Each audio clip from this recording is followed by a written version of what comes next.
60,000 piece.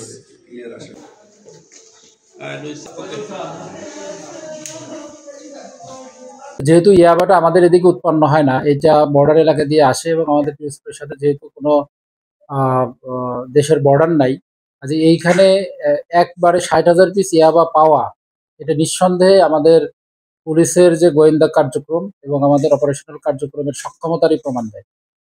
আমি যদি আপনাদেরকে বলি যে 60,000 পিস ইয়াবা এটা যার কাছে পাওয়া গেছে এবং তার দেখানো মতেই কিন্তু এটা জব্দ করা হয়েছে। তার দেখানো মতে সে যেখানে বসবাস করে সেখান থেকে এটা জব্দ করা হয়েছে। যার কাছ থেকে পাওয়া গেছে তার নাম হলো মোহাম্মদ মিজানুর জামান, 48 বছরের মতো বয়স লোকটার। পিতার নাম মৃত নুরুজ্জামান ফকির, মাতার নাম মেহেরুন্নেসা, ঠিকানা ট্যাংরাখালী, কচুয়া, বাগেরহাট।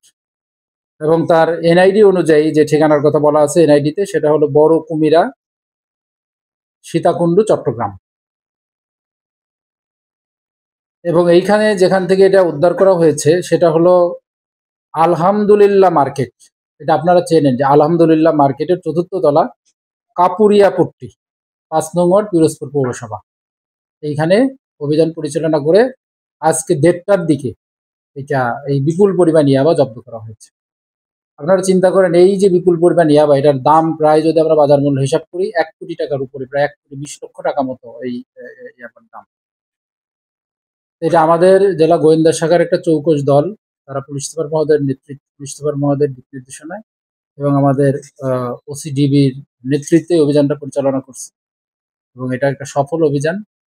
এবং এই অভিযানটা আমাদের পিরোজপুর জেলা পুলিশের এই অভিযান এটা অব্যাহত থাকে।